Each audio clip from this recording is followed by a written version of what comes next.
but technically I am more interested today in portfolio safe, okay? Because portfolio means any enterprise. If I click on the enterprise, right? Let me know, Mark, if you are able to see my screen clearly or not. But I thought actually, yes, I can. Okay, great. So basically, when you say enterprise, right? Enterprise represents a business entity, right? Which provides the value in the safe portfolio belongings. But at the same time, enterprise also requires a strategy, right? It requires a strategy. It is called enterprise strategy, right? What is a strategy? Basically, if you ask fundamentally the question, what is a strategy? Strategy is a plan of action to achieve something, right? In a mission of an enterprise, and make sure that your future of your products and services are in accordance with the customer needs, right? So there are 4 crucial questions you may ask, like, let me actually see in case if I can web capture it and then explain it in a way that is congruent. I'm going to switch. So I'm talking about these things. Are you able to see this? These things. So what customers and markets do we serve, right? That is the first question. Okay, what products and solution do we provide, right? What unique value and resources do we bring to the endeavor? And how will we extend these in the future? These are the fundamentally 4 questions an enterprise asks when they are trying to formulate a strategy, right? And when you are actually trying to define the strategy, you also need to link the strategy with the execution. You need to link the strategy with the execution. And exactly the LPM does that. LPM actually connects the strategy with the execution using a lean, agile, and systems thinking approach, even at the time of allocating the budgets. And also, it is not like, you allocate some budget to a project. You allocate the budget to a value stream, right? You allocate the budget to a value stream. So lot of dependencies that we have are the lot of pain points that we have in traditional PPM, which is like portfolio, right? A portfolio, traditional portfolio management systems.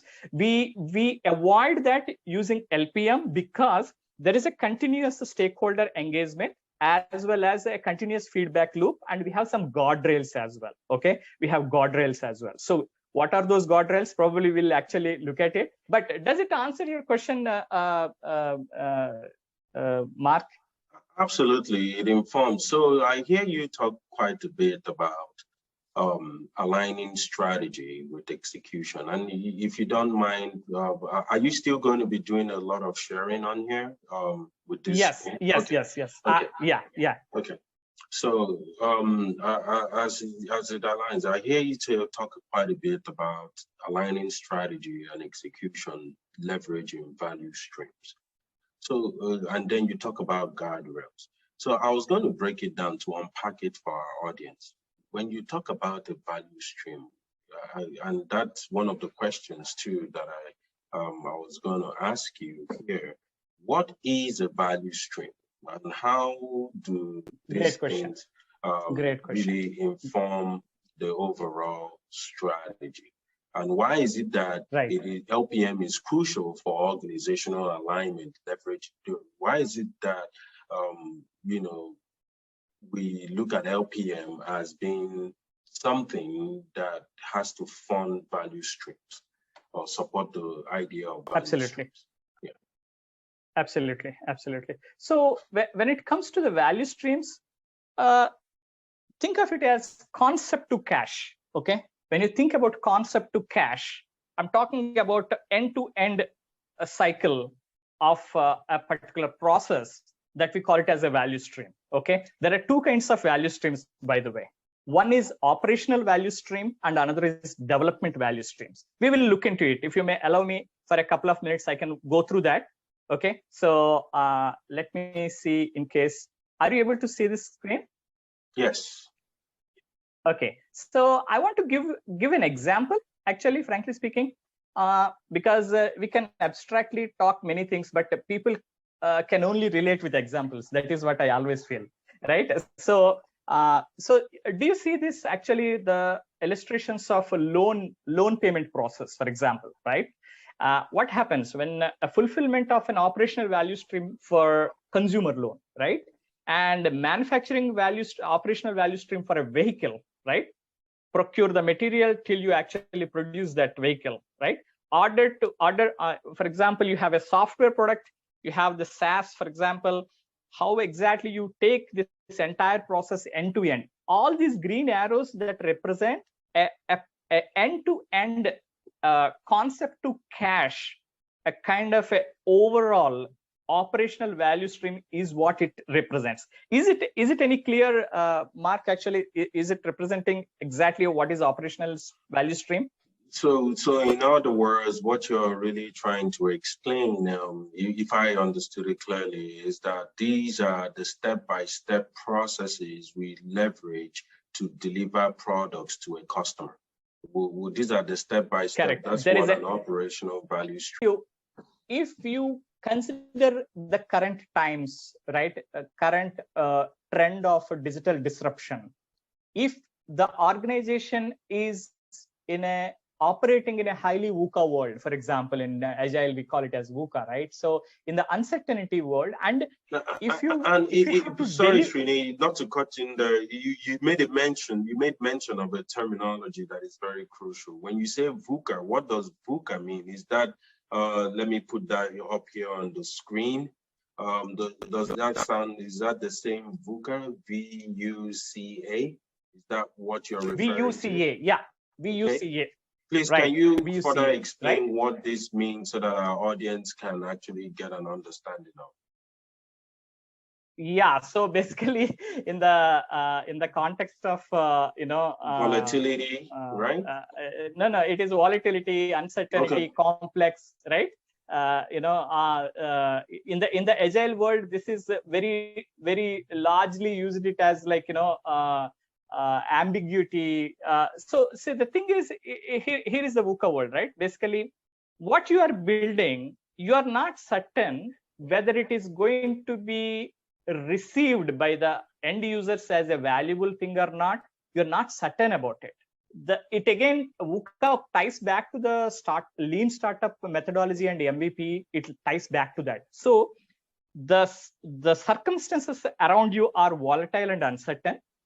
The product you are building is very complex, and there is an ambiguity involved.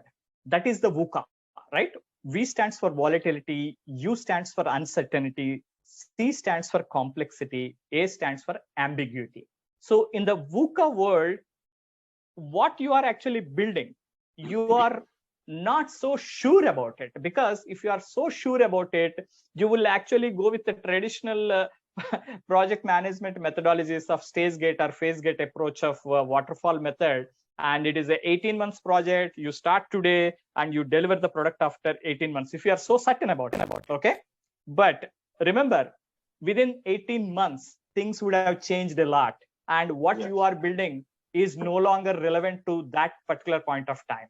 How do you actually build or have a team that embraces that uncertainty and ambiguity, still be able to build highly complex software products that are valuable to your end customers? Does it answer your question, Mark?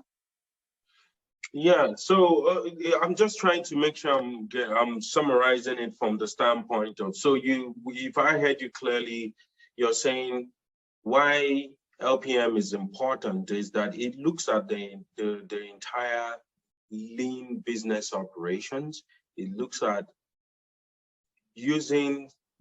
leveraging strategy to kind of build or position lean business operations, make lean business cases that serve lean business solutions that we eventually service our customers. And when we talk about lean, I know we've been using the word lean.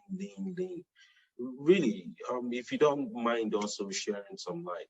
My perspective, I look at lean as the ability to streamline your decisions, building efficiency into everything you're going to do.